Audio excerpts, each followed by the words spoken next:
All right, everybody, we did not die today. I call that an unqualified success. Inside Out is not a story about the hit Eve 6 song. What is your favorite Eve 6 song? Let me know in the comments, please. This is a Pixar movie that came out nearly 10 years ago. Yes, 2015 was nearly 10 years ago. Dear God, time is a flat circle. Holy fucking shit, we've got one foot in the grave and the other foot firmly planted on the ground trying to push ourselves out of the goddamn grave. But before we go into that open grave and we never come out because we'll get buried in it, let's talk about Inside Out, because Inside Out 2, Electric Emotional Boogaloo, is going to be coming out in just about a week, and I decided to revisit this. This film that I liked, but I don't think is in the upper echelon, shall we say, of Pixar movies, as far as their entire catalog goes. I would argue Turning Red and Soul were better than this. I think they perfected the balance of emotional drama, human characters, and all that stuff and everything, and also were a little more stylized. This felt a little streamlined, had a pretty good cast, and honestly is good. There are even some little twinges of emotion and tugs at the heartstring, but again, Turning Red, Soul, and a few others I think are better. This is still good, even with a few great moments, but I would argue also is a little bit imbalanced. One thing about Pixar movies that I've realized, and by the way, this will be full of spoilers, the movie has been out for 9 fucking years. I'm sorry. If you haven't seen it, sit your kids down in front of it and say, see, you need to balance your emotions, you little shit. Also, adults can actually enjoy this. This is actually one of the Pixar movies that adults can enjoy, probably more than children. So, to me, the human characters in some Pixar movies just never look right. And I'm not talking about Toy Story when CG, animation was like a little bit in its infancy, and by a little bit, I mean completely. And this isn't like Polar Express that had human models that were more frightening than most horror movies. And not like Mars Needs Moms, which was not great. But yes, you have Peter Docter. That's an E instead of an O for the other part of Doctor. And Ronnie DeCarmen, who's done a lot of stuff. I mean, you could actually check out the respective IMDb pages if you want. They've been involved in stuff like Up, Soul, Spirit, Stallion of the Cinnamon. I think it's Cimarron, but I don't really care. Elemento, and Coco. I may retro-review Coco, or not retro-review, but review Coco at some point, because I feel like I need to cry. So, 3 other people were involved in writing this. Well, actually, multiple people, because there was additional dialogue. Stuff like, hey you, get off that, and why not? Amy Poehler, Bill Hader were credited as doing additional dialogue. Simon Rich, Michael Arndt. You have Josh Cooley, who was involved in, I believe, Toy Story 4. And Megan Lefebvre, who did Captain Marvel. Amy Poehler plays Joy, down in the heart of Riley, a young girl who moves with her parents from Minnesota all the way to San Francisco for a new job opportunity for the dad. And she has to navigate a new school, new emotions, all that stuff. And basically, we see the emotions in her head. We have joy, Amy Poehler. We have sadness, Phyllis Smith. We have fear, Bill Hader. We also have anger, played by Lewis Black, voiced by Lewis Black, who is perfect in this. Lewis Black actually is a very entertaining comedian and can play serious or, angry like this. But apparently he's actually a really nice guy. He's just brutally honest. So you also have Disgust, Mindy Kaling, who is half as funny as she thinks she is. Velma is a perfect example of why she should not be allowed to really have any say in a particular project. And Riley is voiced by Caitlin Diaz. You have Frank Oz. You have Flea. Yes, the drummer. What is he? The drummer of Red Hot Chili Peppers? I know he's a member. I can't remember. I do know that he came up with a specialized play in football where you just put the ball like that. I believe they call it the flea flicker and flicker. Yeah, screwed that up. Diane Lane is the voice of the mother in this. I still would. Who wouldn't? Diane Lane looks incredible. So yeah, young Riley navigating all these emotions, all this stuff, and we spend time seeing Joy trying to get these core memories and all this stuff and keep her happy.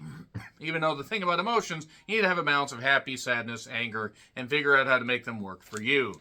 And in a growing body and a growing, developing mind, that can be difficult. That can even be difficult in adults.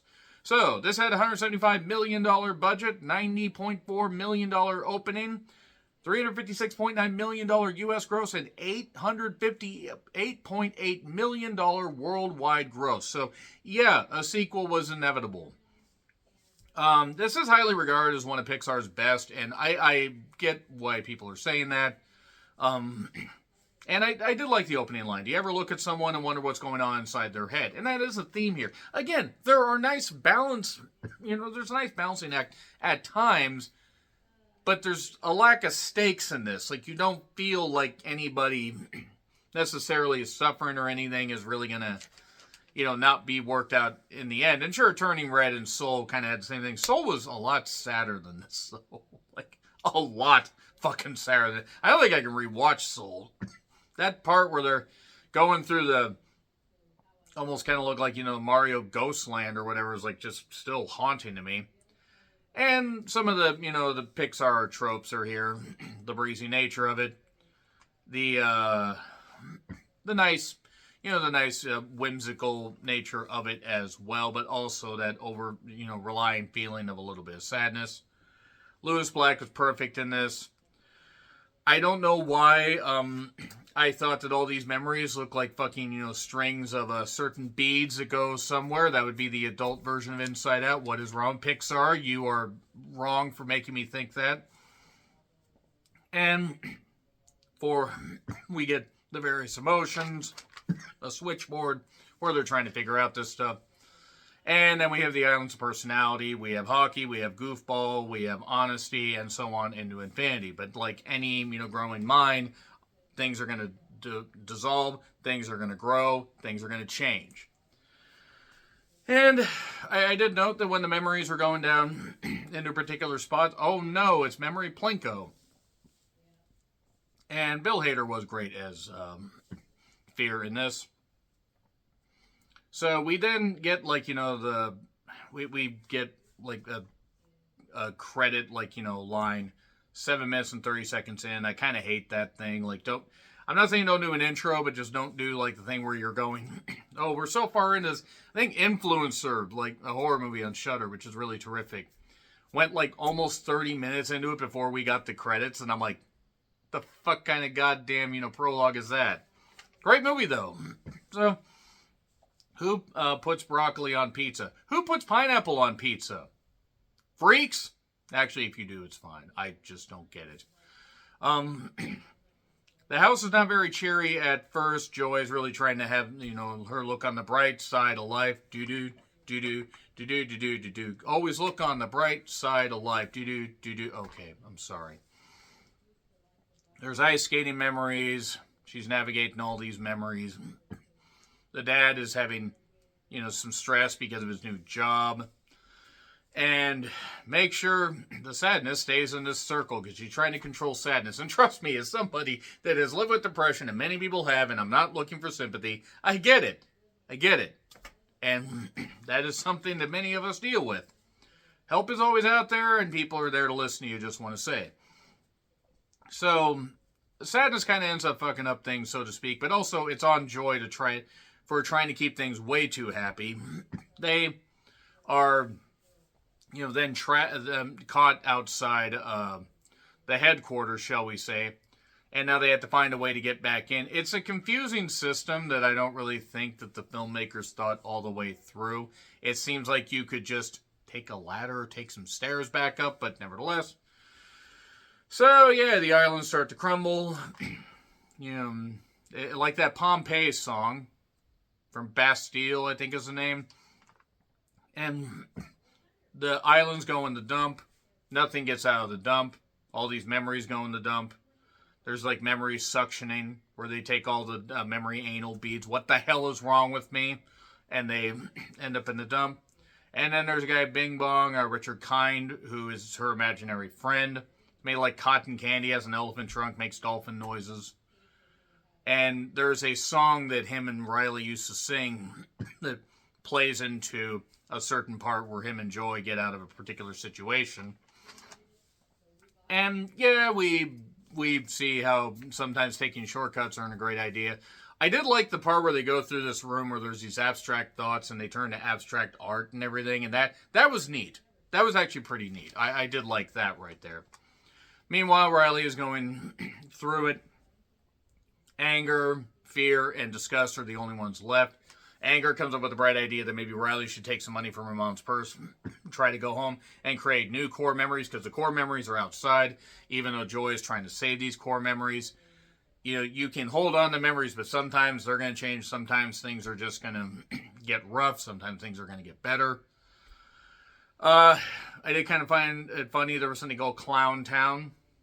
Can't sleep, Clown Town will eat me. And then there's Imagination Land, Emporium Land. That really doesn't work because Nightwish didn't make it that. There's Preschool Land and all this stuff. And again, it feels a little busy while also not really going anywhere.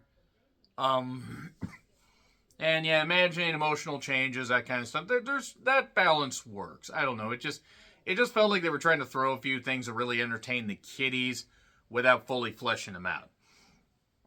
And meanwhile, you know, you got these teen angst, or soon to be teen angst emotions, because Riley is now 12 or turning 12. She's going through it, being a little angsty towards her parents without meaning to, but changing bodies, changing brains. Joy basically takes this tube to get away from Sadness. Sadness feels like she ruins everything, so she's flying away. There's this cloud part where it's like, forget it, Jake, it's Cloud Town. Forget it, Jake, it's Chinatown, just in case you guys didn't get it. And after Riley decides she wants to go back to Minnesota, steal some money to go back on a bus, which I think every kid has thought of running away at some point, being frustrated with the parents, but where were you going to go, kid? Like, what were you going to do when you got there? She misses her friends, she misses the hockey team she used to play for. Even though she missed a winning goal, but her team would surround her, let her know it wasn't her fault. And you got to bring Sadness back. Different version of bringing Sexy back doesn't exactly work the same, doesn't exactly hit the same.